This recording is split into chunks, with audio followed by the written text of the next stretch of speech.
सुनतानी जी। हाँ जान, बोला। कहाँ बानी हमार मीत? जेल में बानी।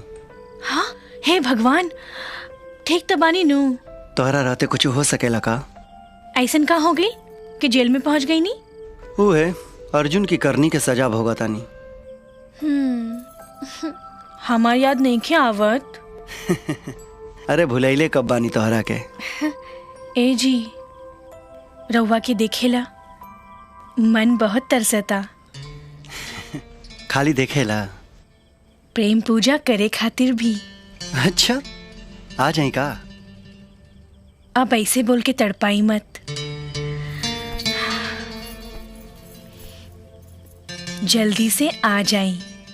I am waiting for you.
का भई जान?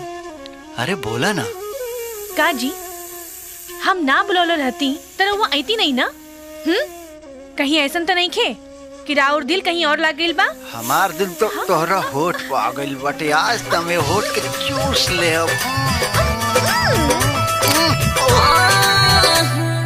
12 बजे रात के मौजा मुलाकात के। 12 बजे रात के मौजा मुलाकात के। 12 बजे रात के मौजा मुलाकात के। हो राजा गजबे बुझाला। गरमी बुझाला रानी, गरमी बुझाला रानी, चला ना तू ताला। गरमी बुझाला रानी, चला ना तू ताला। गरमी बुझाला रानी, चला ना तू ताला।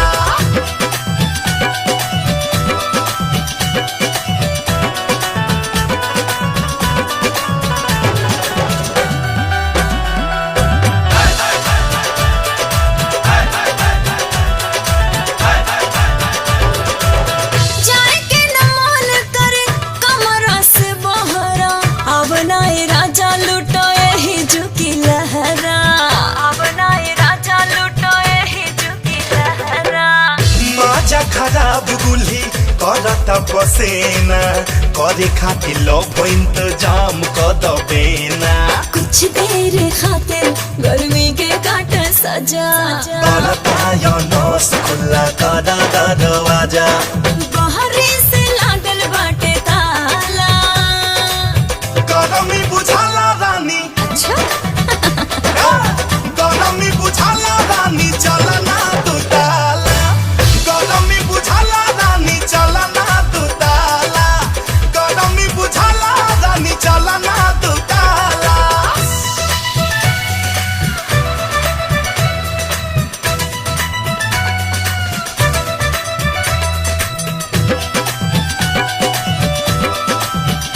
हो छतवा पे सुतल बाटे सबके हुगार के। कैसे प्यार होई एक दूसरा के घर के। ए राजा जी चुमा चाटी कोइल जाई ओढ़ी के चदर के। केहू के ना नींद टूटी एतनी पहर के। नजर के होके पड़े तब भोरे होई बदनामी। तहरा खातिर ये करे जा केहू के करब गुलामी। जे चीखाया बल अब